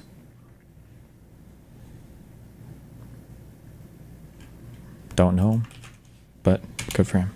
Joining us now is Senator. Okay, let's see if we can get through this before our show tonight. Good luck. Alyssa Slotkin of Michigan. Senator, thank you very much for joining us. We Thanks appreciate for having me. We have a very limited amount of time. This is the internet, so you're here, and it's important that we ask some of the questions that are animating some of the younger voters and others. I assume that's part of the reason that you're here. The first is about Jeffrey Epstein. This is a story that's really captured a lot of America's interest. So you're a former CIA officer. Do you think that Jeffrey Epstein had any connections to U.S. or Israeli intelligence agencies? So, not that I've ever seen or heard, but there's No, I haven't asked. But you know, this is like a solvable question. Have you asked who? So, in case you don't know, okay, we like to pretend that the FBI or the CIA, every single agent is Jason Bourne. Basically, you go to work every day, you have like the computer, and if you have like a certain level of classification, it means that you can see every single thing at that level. So people who have like top secret clearance can go and look at every single top secret project across the entire government. And okay, that's not how it actually works. People go to work, they have very limited information sets that they're working with. Maybe if you work in like upper management or you're like very high up, you might have like a bird's eye view of some things. But the idea that you can just like go into the office and ask somebody, like, hey, can you give me all the information on this other thing that's not related to my work or job at all? It's like that just doesn't, you can't really do that, but. Because President Trump's CIA director, John Radcliffe, can answer this question, right? There is no shortage of people in this administration who can answer that question. I would be very surprised. I'm going to be honest. I know your views on it. I would be surprised. Okay. But I'm like a Middle East analyst. I was doing my time going after terrorist groups and militias in Iraq. And so I never saw it. I never heard anything about that. I, again, would be surprised, but there's an easy way to solve that problem. Well, that's the question then. So in terms of, because I know you've expressed some concern about classified information, et cetera, in the past, would you be fine then with a full release of these Trump-Epstein files, even if they did reveal an intelligence connection? Yeah, I mean, I think at this point, like, it's such a distraction from, in my mind, like what I really care about, which is helping people like live well in Michigan. Just get it over with and get it out. And this wasn't like my issue. It's still not the thing that wakes me up in the morning and I want to work on. But I think it's okay to say it's a full distraction now in Washington. Everyone's talking about it. So just unveil it, do whatever you need to do, answer the questions, and move past it. Well, that's the last question then. So there's some accusations here from the Republicans on Epstein here, just about, why didn't you care for over 4 years? I know you asked the question in 2020, you said I don't care particularly about Bill Clinton, et cetera. I mean, that's somewhat understandable, but we do have like a person, very suspicious circumstances, let alone, the sex trafficking organization and others. So, why don't you answer that question? Like, why is this now is the time that you do care? Yeah, you just not particularly care. It's horrible when you have a pedophile and someone who had a literal pyramid scheme of recruiting 14 and 15-year-old girls for illegal sex. I mean, it's horrible. At the time, I sort of saw it as like one of these horrible stories that comes out every 5 months, about somebody. Okay, there was sex trafficking for sure. Was it a pyramid scheme though? Where you promise like if you bring in 2 girls and then another person under you brings in 2 girls, then you'll get upgraded to like the super duper, like the 7-star pedo kitty fucker thing? Like, I don't know if it was a pyramid scheme. I feel like that's... I think the Weinstein thing had happened. There weren't Michiganders, to my knowledge, who were involved, women, young girls who were involved. So I kind of saw it as like a horrible moment, but not particularly something that's like going to decide whether someone in my state can buy a house. Didn't they get some of the girls to recruit other girls? Oh, did they actually? Maybe it was a pyramid scheme. Maybe it was. Jesus. House or get a good job. So to me, it was just like it wasn't like a strategic issue, right, for me. And then now it just is like grown. And I think there is a difference between saying some rich guy or a former politician was named in those things versus the president of the United States. That to me is apples to oranges, because one of them is leading the free world and one of them's not. So if his name is in there as it appears it is, just like deal with it and let's get on with it at this point. And my 10-year-old nephew understands that the president is trying to dodge, trying to distract, trying to talk about other things. He hates answering this question. Like, we get it. So it feels off to the average person, right? To a 10-year-old, they're like, did he do something, right? So just get through it, get it out, and let's move on to real economic issues. So then if piece of legislation comes forward, you would vote for it to support the release of the funds. Okay, all right. So then let's talk about the future of the Democratic Party, and that's something you've been interested in. Democratic approval hit an all-time low from the Wall Street Journal. At the same time, we've seen the rise more recently of anti-establishment candidates, people like Zoran Mamdani. Give us some of your thoughts there about the future of the Democratic Party, and particularly in the context of Mamdani's victory in New York City. Well, I guess as a good Midwesterner and Michigander, I'm never going to say that what happens in New York City represents all of America. Sorry, we're a big country, and I would never pretend to totally understand New York City politics. I didn't particularly understand Eric Adams. I didn't particularly understand, I genuinely, right? But I think the message and the hot take out of that election is actually not terribly dissimilar from what we heard in the November election when Trump won, right? Which is people are still focused on the cost of living and not being able to achieve what they thought they could achieve, right? And then number two, people are looking for a new generation of leadership. I don't think it's hard to miss those hot takes. I can have plenty of disagreements with what I've heard Mr. Mamdani propose, and I do. But that message coming out of that election— What do you disagree with? Just, my family was a fourth generation hot dog business. Like, I am here because we live the American dream through capitalism. Okay. And so, a lot of free stuff, to me, is not the answer. I don't think it's sustainable. I don't think that it actually fixes the underlying problem. But I can have those disagreements. I think this is I would be thrilled to have that conversation with him or anyone else about hey, we agree that there's an economic problem here. What we do to solve it, let's have that debate. And adults can debate and not want to kill each other's children. Well, let's talk then about leadership. So you just talked about that. We see a lot of that from our show. Some of the Democratic side of our audience is furious with Democratic leadership. I mean, do you still support Chuck Schumer's leadership? He doesn't get an interview in about a month. I didn't know that. Yeah. For me, I've now served in the Senate for 6 months and the House before that. Chuck Schumer and Hakeem Jeffries have hard jobs. Herding cats, it's not fun. I've said for a very long time, long before I got into the Senate and long before President Biden dropped out, that we need a new generation of leadership. You can feel it and I think at this point, especially New York, right? You're looking at New York, it's like, I'd rather roll the dice with someone new than have the warmed over leftovers that I've already known. So I think we have a problem with that across the board. And I think one of the things I can do as the youngest Democratic woman in the Senate, and I'm not young, I'm just young for the Senate, to be clear. You're young for us. Yeah. Is push on that and try to give younger leaders a voice in this party in a very real way.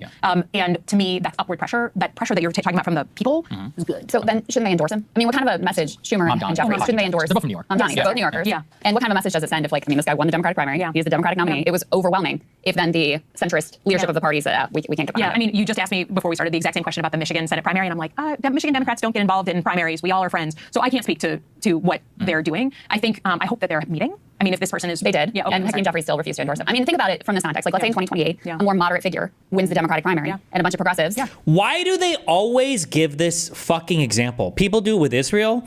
People do it with me. People do it with... Now they're doing it with center-left people. They're like, can you imagine what would happen in the future if a center-left candidate won a primary and now the far left refuses to endorse them? You mean what has always happened? Always? Nothing would change. That would just be the status quo. It's so empty and hollow and stupid when people bring out this line of dialogue. You're like, well, could you imagine if a moderate won the primary and the far left said, fuck you? Now, I will say, to be fair to Crystal Ball, Crystal was one of the very few unabashedly supportive people of voting for not Trump, of voting for the Democrat, okay? When she argued with Jen, she was very based in that conversation. But I'm just saying that, there is not a single conservative, moderate, it was whatever. There's not a single moderate Dem in the entire fucking country who's thinking oh my God, if we don't support the super progressive now, what if the progressives don't support us, the super progressives don't support us in the future? That's already the status quo. That. AOC or whoever says, we're not backing, we don't agree with you. I feel like you would have a problem with that. Yeah, I think I will say this. The way that this party works is when there's a coalition that sticks together. That's a numbers issue. That's a data issue. And so I'm always going to be someone who's trying to find unity. That doesn't mean we all agree with each other. And I think, I wasn't in the conversations where they met privately. What they debated, what they talked about, I don't know. But to me, we got to figure out what's common among all Democrats right now. And that's why I focus on the economy, because that is... What the fuck is a senior senator? It's when in high... I don't know. Sorry, there was a dumb joke. You have 2 senators from each state. You've got one that was elected most recently. You've got the one that was elected before that person, and you call the first one elected, I think, the senior, and then you've got the junior senator, senior senator. to me, the cost of living and people not being able to achieve what their parents achieved is the existential issue of our time, is the unifying issue of like all the right wing, left wing, like Americans. I don't even think it's a Democratic Party thing. And to me, that's where I spend my time because I think 80% of my constituents in Michigan, that's where they live. Is like, I just want to be able to go to Disneyland and take my kids the way my dad took me. So that's where I focus on. I'm happy to sit down with any leader. Hold on. What did I say? What did I say about making the rounds on podcasts about how, oh, and this also ties into that tweet we read yesterday, where people were like, why didn't Kamala Harris go on all these podcasts? I'm like, well, think about it. If you're a conservative and you go on podcasts, okay, one, you just avoid all the left-leaning podcasts. Fuck that. You go on the right-wing ones and you go on the centrist ones. You're going to be glazed like crazy on all of these, right? Look at the performativity that Joe Rogan has right now, where he's like, why are none of these people being serious about the Epstein shit? But Joe Rogan had Kash Patel on. Joe Rogan had all of these people from the CIA, the FBI. He didn't push on any of these motherfuckers about Epstein shit. He asked like one softball footsie, like butterflies in the wind question, and then he moves on immediately to the next thing. And now he's like acting all indignant that we're not getting more information about it. And one of the things I said is like, well, if you're a left-wing candidate, like a Democratic candidate, you're going to get grilled everywhere you fucking go. I'm not about to watch a senator from Michigan, okay, which is this is a contested state, okay, battleground state. She's not about to get fucking roasted and grilled. Like, why the fuck is she being asked about Mamdani, the most like far leftist kind of mayor primary winner figure in the United States? Why would you even put her on the spot like this? Why would you even ask this fucking question? Like, it's a little bit ridiculous, but also like, geez, well, at least like let her answer gracefully. But I don't know. We'll see. We'll see how it goes. I can't speak to their particular decision to endorse or not. I'm not endorsing it. Because I said, like, for Kamala, I said, like, well, if Kamala would have gone on these shows, she probably would have taken it from literally every single side, from the conservatives, from the centrists, and from the left who would have attacked her. But we'll see. Who knows? That's where I focus on. I'm happy to sit down with any leader. I can't speak to their particular decision to endorse or not. I'm not endorsing in my own. Right, but just primary. yes, last question. He won the primary. Right, that's my question. That's what's different. Thanks. We didn't know. Thank you. They have another election, though, yeah? The general election. Yeah. Was that passive aggressive? No, well, they had a primary. They do have a general right. Yeah. Okay. Democratic nominee. I see. I'm sorry. This is why I'm saying I don't follow New York politics. And I think you'd have to ask them. I don't know. I know that for me, whoever wins the Democratic primary in the state of Michigan for the Senate seat that's up, that's who I will endorse, regardless of who it is. Right, that was my last question. So I'm sure it's Chris. Yeah. So I mean, I guess I'm actually a little curious, and forgive me if this is impolite. Like, I'm curious why you wanted to talk to us. What do you mean? Jesus Christ. What?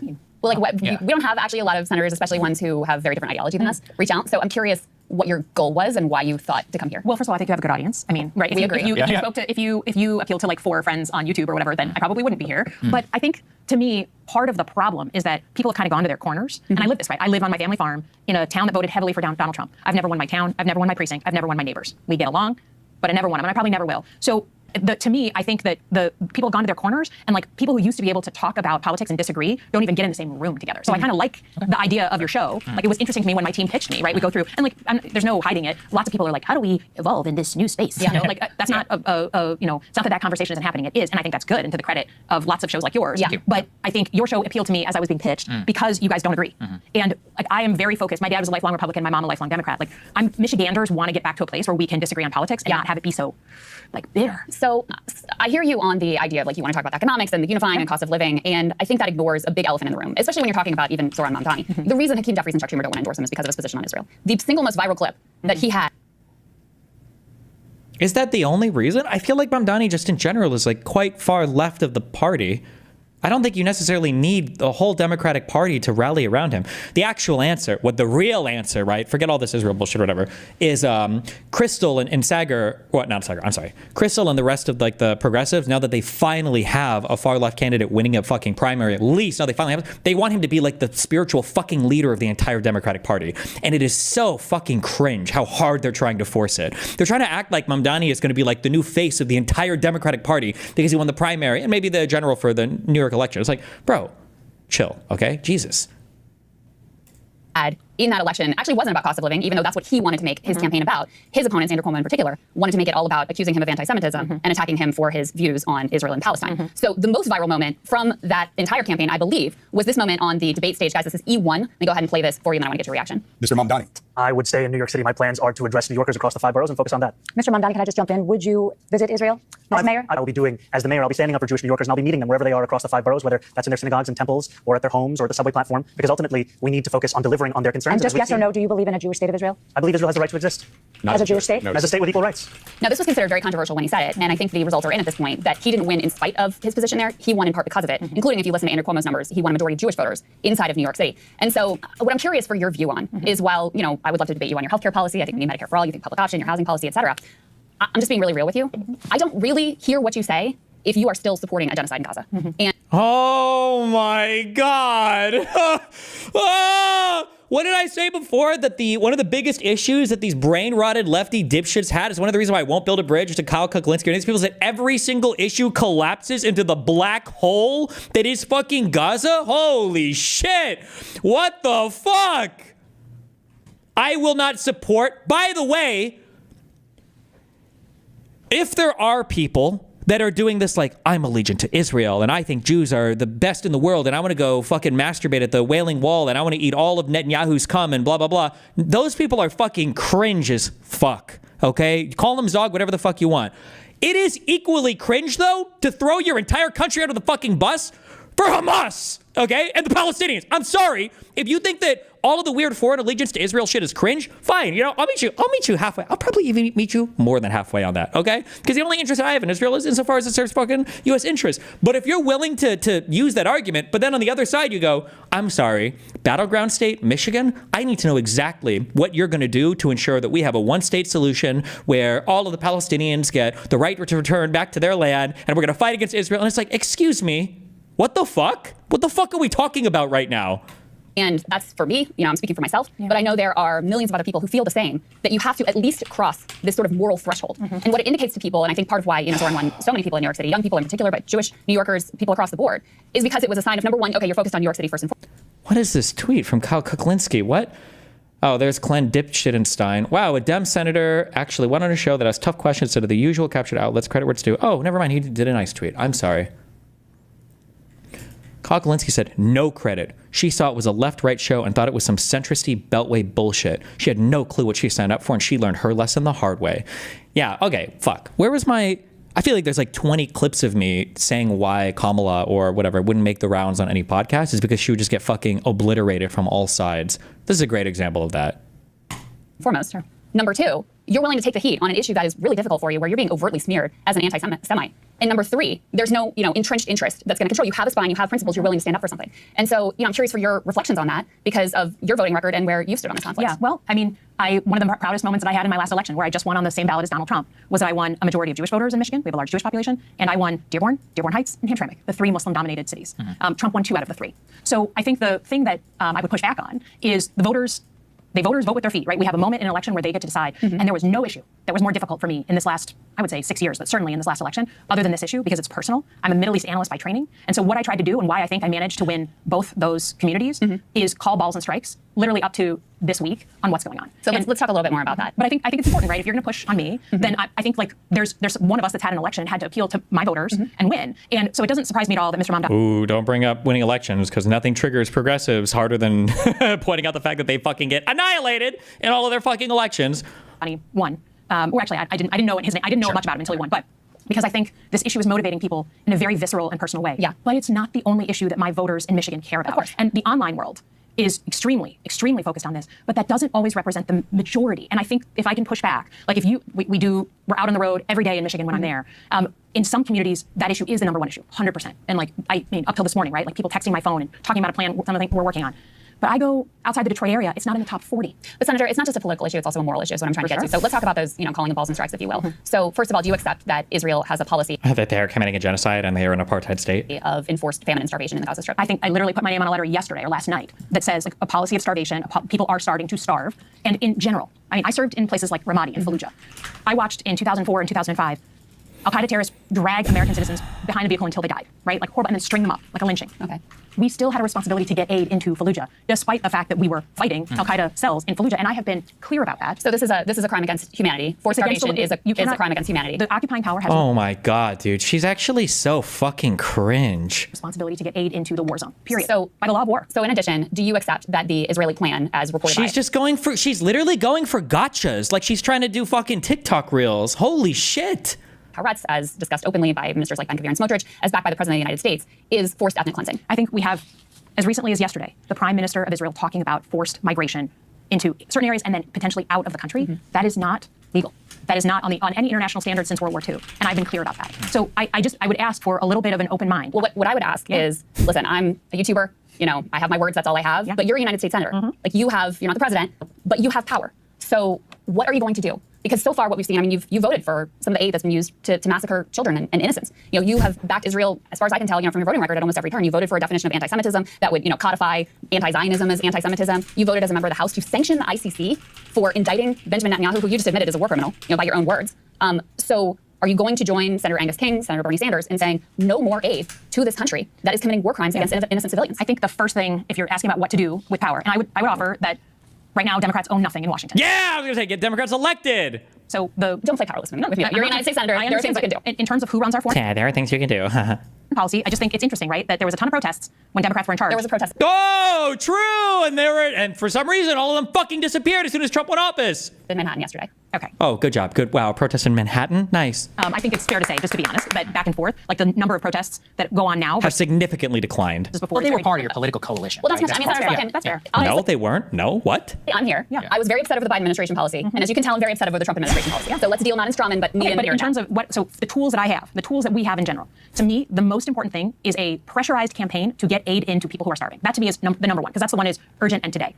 And that. But will you cut off aid to Israel so long as they're committing crimes against humanity? There is a difference between a weapon to protect a country from incoming missiles versus other type. Offensive and defensive weapons are different. So would you support offensive weapons ban? Like, would you stop any offensive aid to Israel? That certainly, to me, would be a place to look. But I'm not going to cut off a blanket next sale on a defensive weapon. I also reject that because, for example, if Senator Sotkin, if you were asked to support defensive weapons for Iran, defensive weapons for Russia, you wouldn't back that. No, but Iran. I mean, but they're defensive. They're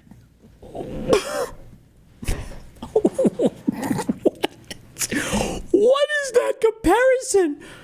Okay.